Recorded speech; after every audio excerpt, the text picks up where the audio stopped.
I'm Beverly, and I'm on the witness stand. Hello, everybody, and welcome back to the witness stand. I'm Beverly, your host, and I'm so glad to see you back here.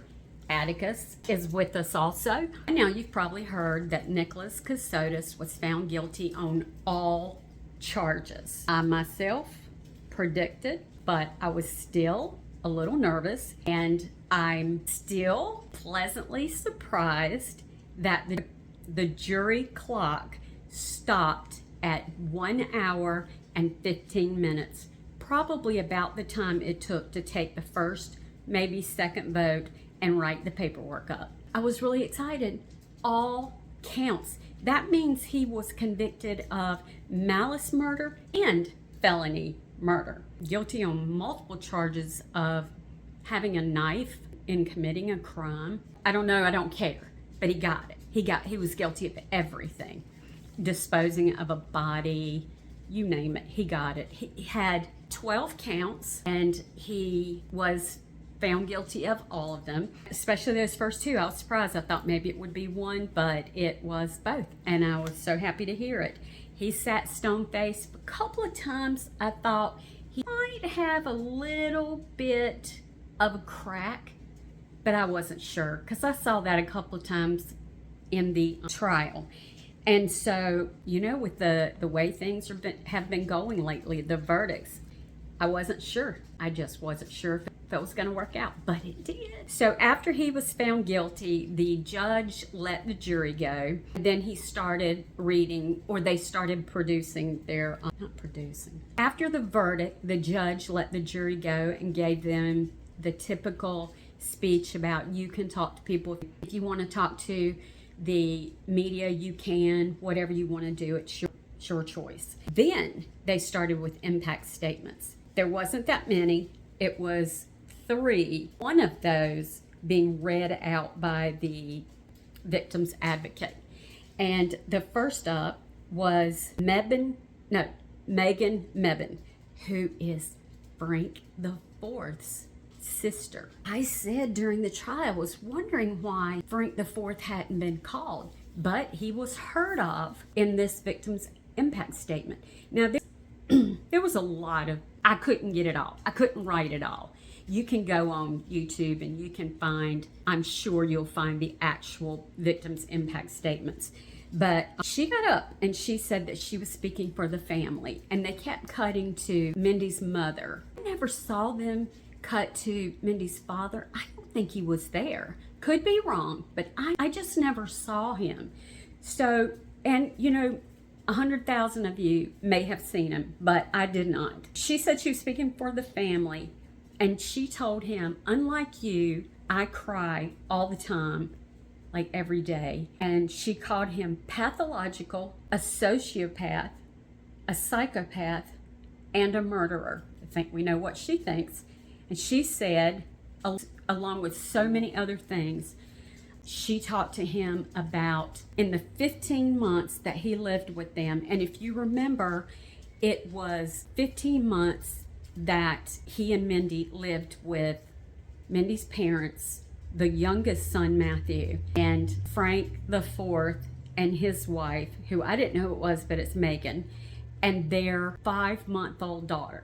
Is it 5 month? Yeah, 5-month-old daughter. And she said that while he lived there, she told him about how pretty much his lies were affecting them and how it was ruining his life. So apparently they had some conversations, and her husband, I think he probably didn't want to be involved with it because he's a police officer and he's an ongoing police officer, and he probably didn't want his face out there. And I understand that. I think he made a wise decision. But she said that she couldn't believe that he was in their house, living in their house for 15 months. And what upset her was the fact that he was in the bedroom next to where her 5-month-old was sleeping. That had to be scary when they look back on it. And then she, I'm going to tear this quote to pieces and known it, but I'm just going to give you the gist. You'll know it when you hear it. She said that given her scientific background, I don't know what she does for a living. I don't have a clue. She said she was quoting Isaac Newton. So I'm going to paraphrase.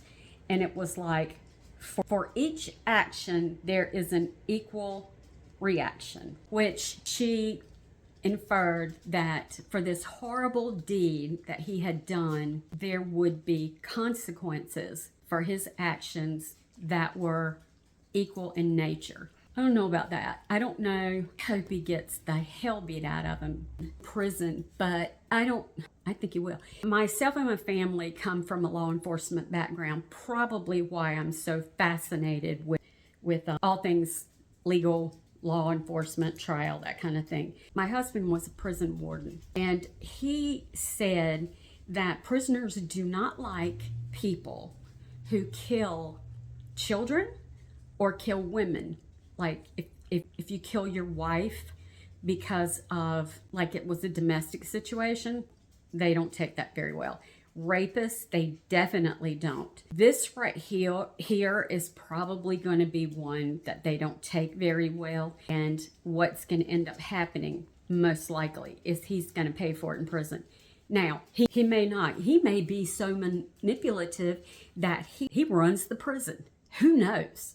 I cannot imagine what life is going to be like in there for him.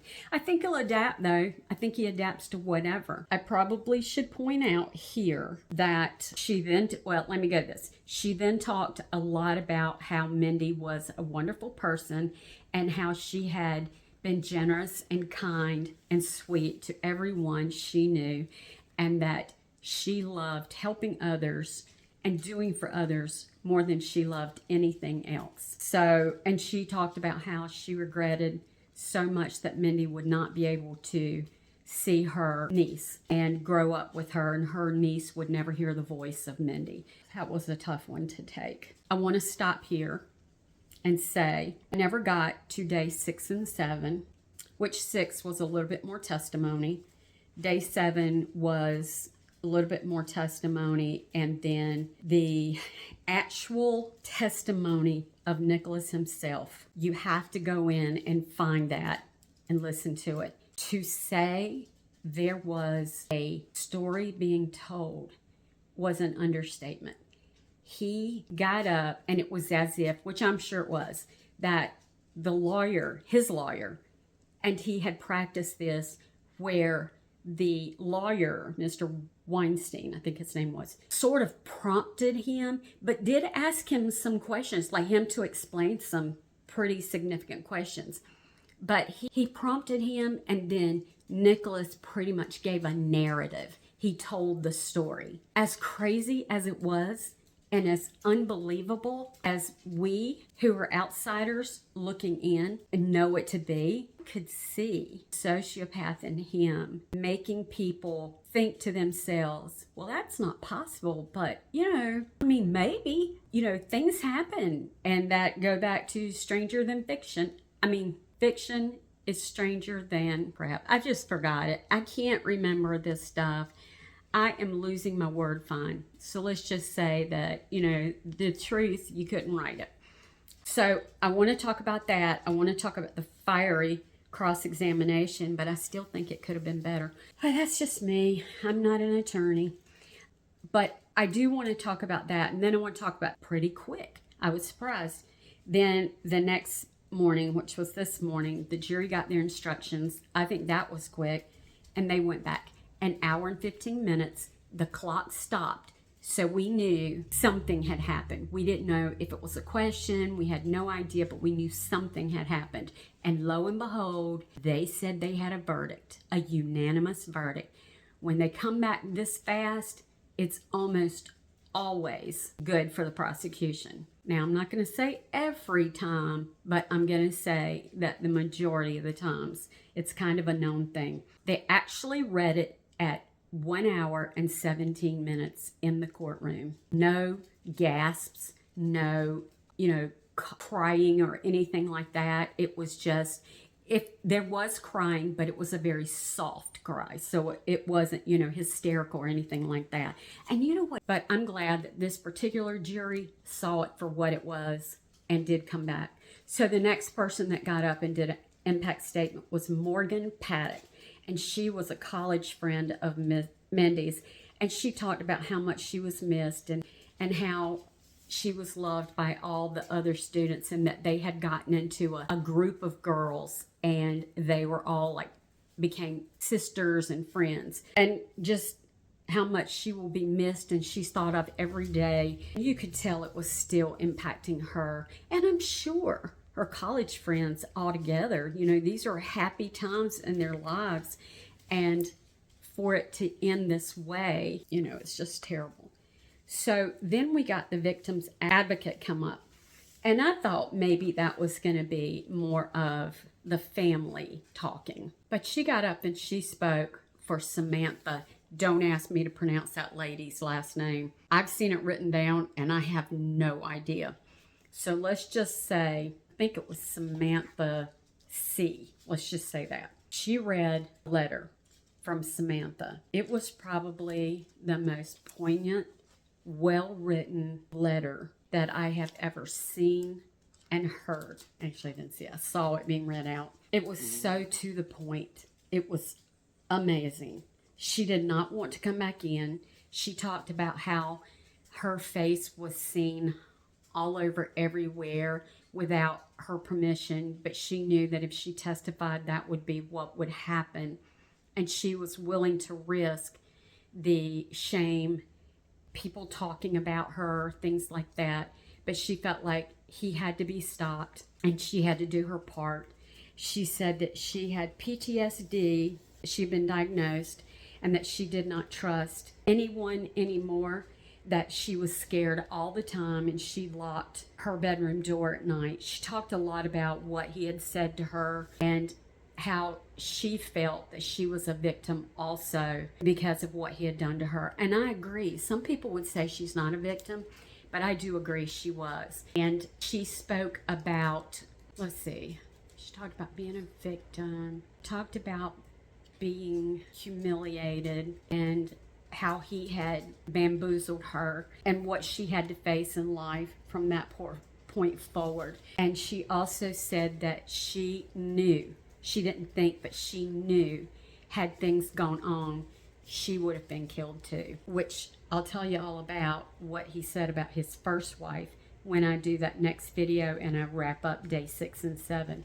Because even though it's past, I think it's worth discussing. So Samantha brought up something that I thought about once, but then I thought there was a law against this, but maybe not. She asked for the judge to rule that he could never profit from paid interviews, books that he would write because he was sure he would, articles or screenplays or any of those things, because he did not deserve, after all the pain and misery that he had caused, he did not deserve whatsoever any money or any benefit from what he did with Mindy and the other 2 wives. So next person speaking was his father.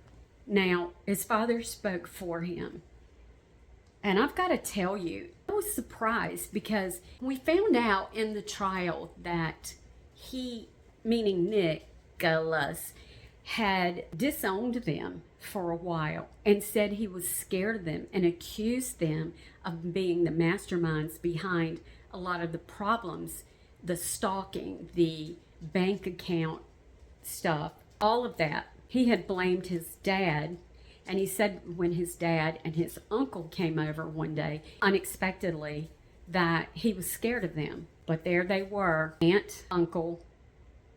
There was a younger lady that I'm not sure. She might have been his uncle's wife, but there was another aunt. She had to be, because when she was sitting there, you could see Nicholas, you could see Nicholas's dad, and in the back a little bit, you could see Nicholas's other family member. And as they were sitting there, you saw the facial features looked exact. So I'm thinking it might be his dad's sister or his mom's sister. But either way, I think, come to find out, I don't know if it was the dad that looked like them so much. I think it might have been the mom.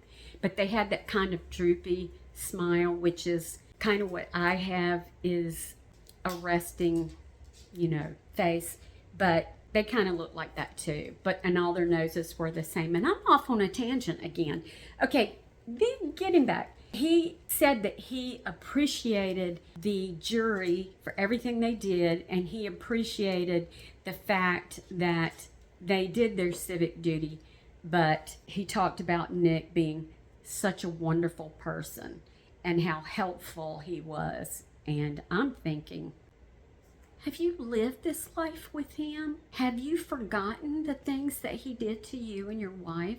Did you watch this trial? How can you say that so many people called him out on his lie? I don't get it. I have a son too, and I think about if all these people got up and said all of these things about him, I couldn't help but start wondering if there's something to this. But the father, he cried when the verdict was read, and you could tell he was upset when he spoke, but he spoke very lovingly and kind about his son.